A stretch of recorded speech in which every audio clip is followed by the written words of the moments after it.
Alors, la semaine passée, on s'était laissé sur le verset 14 de Romains 12, que je vais relire.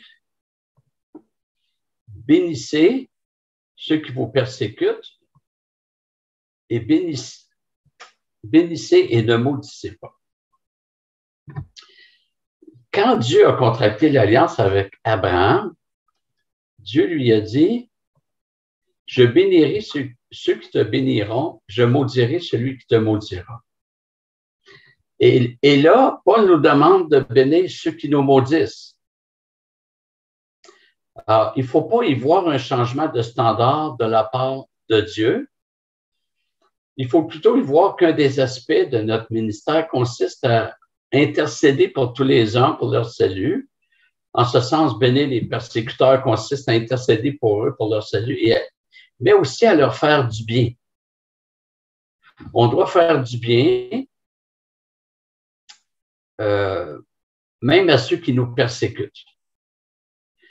Il y a un texte ailleurs qui dit que ça met des chardons ardents sur la tête de ces personnes.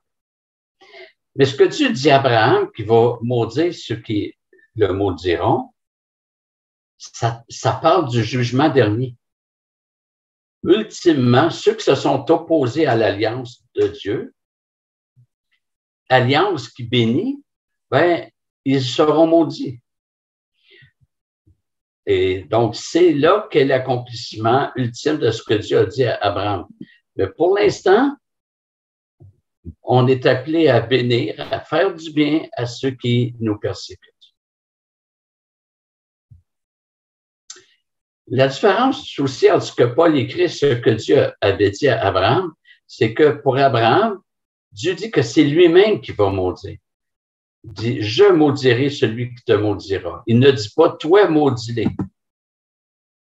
Ça appartient à Dieu, à lui la vengeance, la rétribution. Alors que l'exhortation de Paul nous dit que nous, chrétiens, nous ne devons pas maudire nos ennemis.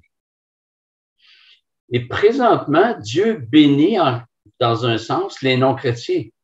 Voici ce que Paul a écrit, a plutôt dit dans Acte 14. Il dit, dans les générations passées, Dieu a laissé toutes les nations suivre leur propre voie, quoiqu'il n'ait cessé de rendre témoignage de ce qu'il est par ses bienfaits, en vous donnant du ciel les pluies et les saisons fertiles, et en vous comblant de nourriture et de bonheur dans le cœur. Il y a une grâce commune, c'est-à-dire une grâce, une pluie de bienfaits que Dieu déverse sur les croyants comme sur les non-croyants. Jésus a dit dans le Sermon sur la montagne, « Alors vous serez fils de votre Père qui est dans les cieux, car il fait lever son soleil sur les méchants et sur les justes, et il fait pleuvoir sur les justes et sur les injustes. » Alors, imaginez que vous soyez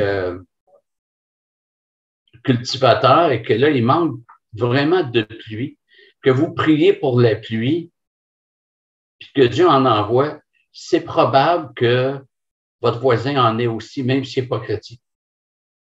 Dieu fait pleuvoir sur les bons comme sur les méchants. Verset 15. Réjouissez-vous avec ceux qui se réjouissent, pleurez avec ceux qui pleurent.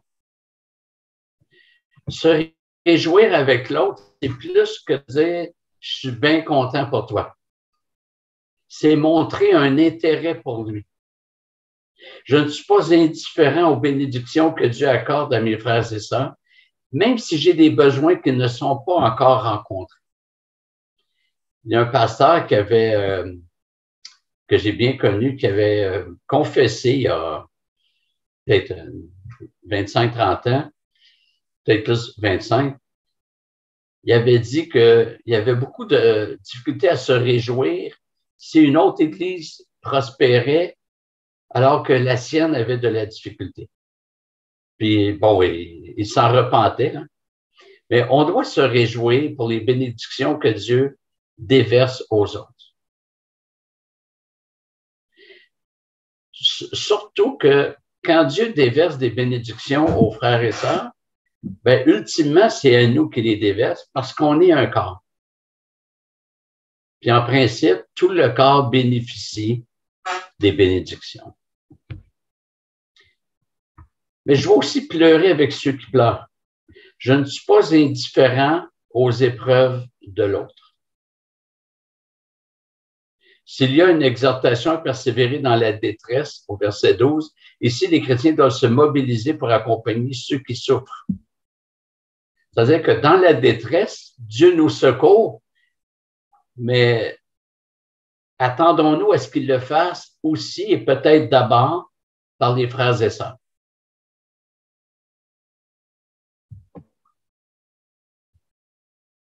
Et j'en profite pour lancer une invitation, une exhortation, quoique j'entends beaucoup de bonnes choses disant que c'est déjà très pratiqué très appliqué dans notre Église.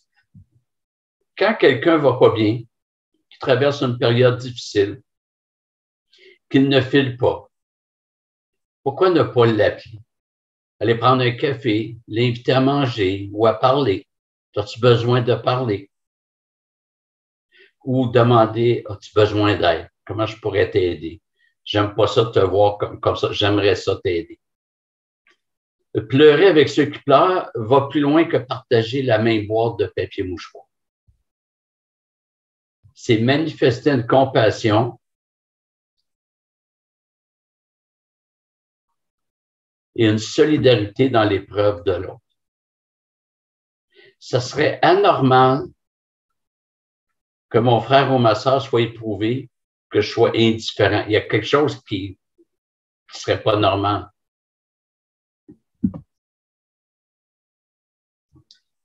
Paul continue au verset 16. Ayez les mêmes sentiments les uns vers les autres. N'aspirez pas à ce qui est élevé, mais soyez attirés par ce qui est humble. Ne soyez pas sages à vos propres yeux. Alors ici, on a quelques exhortations. On avait vu que dans l'Épître aux Romains, les 11 premiers chapitres sont théologiques, doctrinaux. Et les chapitres 12 à 16, donc les 5 derniers chapitres, sont des exhortations. Au chapitre 16, il y a des salutations aussi. Dans la vie communautaire, on l'avait vu plus haut, l'humilité, c'est la première attitude à manifester. C'est la première. Dans un conflit, il est très rare que lorsque les deux parties divergentes conservent l'humilité, il est très rare qu'on ne trouve pas la réconciliation. L'humilité est tellement importante que c'est pour cette vertu que Jean-Baptiste a été envoyé. L'humilité va avec la repentance. Celui qui a péché et qui n'est pas humble ne se repentira pas. Celui qui a péché mais qui est humble va se repentir.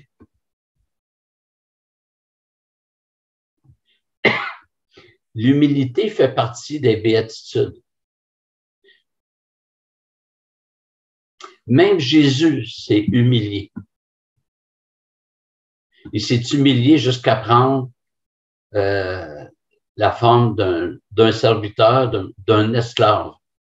Philippiens 2, versets 6 à 11. L'humilité fait partie des consignes pour être disciple. Matthieu 20, 26 à 28. Il n'en sera pas de même parmi vous. Quand il dit ça, il dit les tyrans, les rois de ce monde tyrannisent les gens. Et là, il dit, il n'en sera pas de même parmi vous, mais quiconque veut être grand parmi vous sera votre serviteur. Et quiconque veut être le premier parmi vous sera votre esclave. C'est ainsi que le Fils de l'homme est venu, non pour être servi, mais pour servir et donner sa vie en rançon pour beaucoup. Ce qui est très populaire dans le monde évangélique, puis je vous en ai déjà parlé, c'est l'idée de développer son leadership. C'est tout à fait anti-biblique. C'est vraiment pas biblique. Il n'y a aucune place dans la Bible qui dit de développer son leadership. Il faut développer l'esprit de service, ce qui est tout à fait différent et peut-être même contraire. Celui qui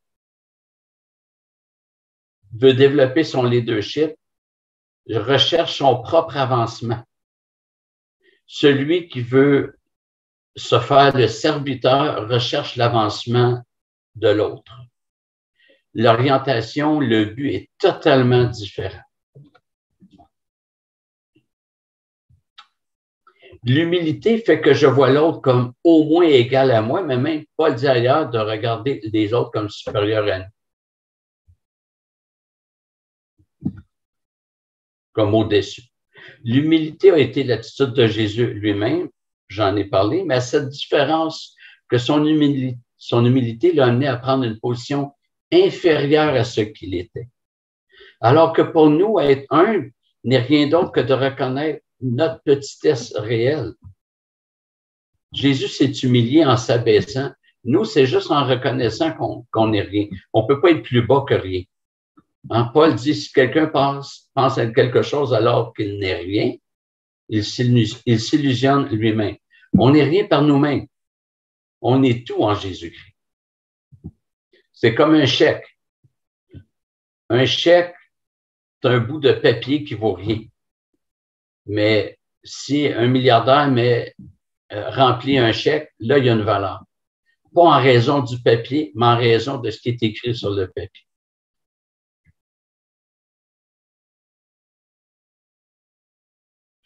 Et cette humilité, dans le verset 16 qu'on a lu, nous pousse à rechercher des sentiments communs, une pensée commune, un but unique. Pas du chacun pour soi. Pas de moi, je pense ça, puis je marche différemment de l'Église. On marche ensemble.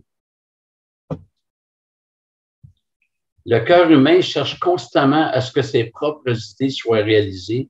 Il se prend pour sage, comme la fin du verset le mentionne.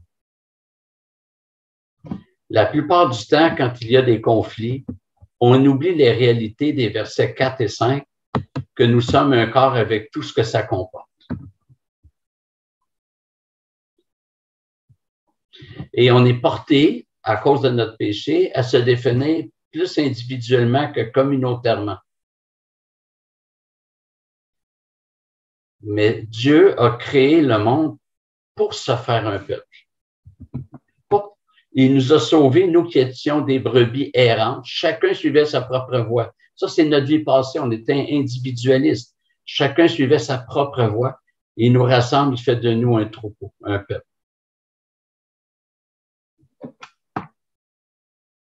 Paul dit aux Corinthiens, car c'est dans un seul esprit que nous tous, pour former un seul corps, avons tous été baptisés. Quand Dieu a institué le mariage, il a dit que l'homme et la femme deviendront une seule chair. Ça signifie que Dieu n'a jamais voulu que l'homme se définisse seul.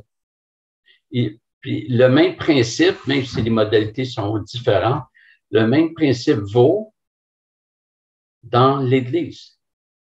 Dans l'expression du verset qui est à l'écran, pour former un seul corps, on n'est pas loin du mariage.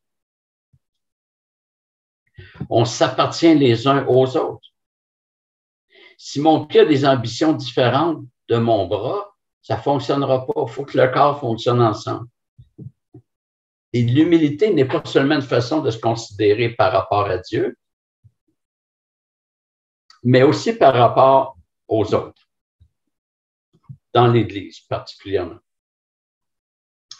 La fin du verset, la consigne de ne pas être sage à nos propres yeux, est inspirée de versets dans les Proverbes. Par exemple, Proverbe 26,5, répond à l'insensé selon sa stupidité, de peur qu'il ne devienne sage à ses propres yeux. Si tu vois un homme qui est sage à ses propres yeux, il y a plus d'espérance pour un insensé que pour lui. Et ça arrive qu'on n'est pas d'accord avec d'autres, mais il ne faut pas tomber dans l'idée de « moi, je l'ai, je suis sage à mes propres yeux », parce que là, on tombe dans l'orgueil.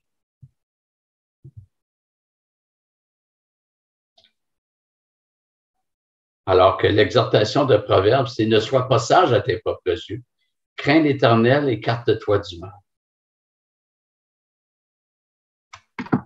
Verset 17, ne rendez à personne le mal pour le mal, recherchez ce qui est bien devant tous les hommes. Donc, on doit refléter le Seigneur, pas seulement dans l'Église, mais dans nos relations avec l'extérieur.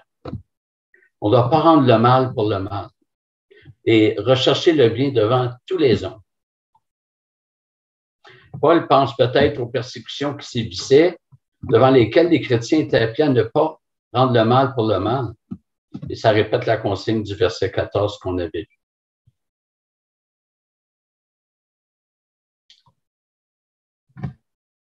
Alors, il ne s'agit pas de faire des compromis face aux hommes, par sympathie. On doit garder le meilleur bien qu'on peut leur faire, c'est de leur donner un exemple de vie chrétienne, une main tendue pour l'Évangile.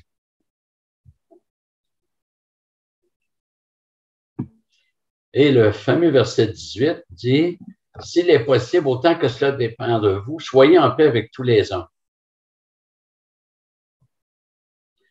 Paul sait très bien que ce n'est pas toujours possible. C'est autant que cela dépend de vous, et s'il est possible. Il y a des situations où, bien que nous ayons une attitude pacifique, l'autre nous rejette et ferme complètement les portes. On ne peut pas rien faire. Mais de notre côté, notre responsabilité, c'est qu'on doit tout faire pour conserver la paix, toujours sans compromis à la fois. Par contre, on peut être appelé à faire des compromis sur nos droits. On appelle ça du renoncement. Et dans l'éventualité d'un conflit avec un frère, l'Église devrait être un cadre favorisant la réconciliation. Et les frères et sœurs faisant preuve de maturité peuvent être appelés à s'impliquer pour amener la paix. Mais quand il s'agit d'un conflit entre un non-chrétien et un non-chrétien, le chrétien doit faire ce qu'il peut pour être en paix avec la personne. Mais son champ d'intervention est limité. Si l'autre refuse, le chrétien ne peut plus rien faire. Voilà, on va s'arrêter ici pour ce soir. Merci de votre attention.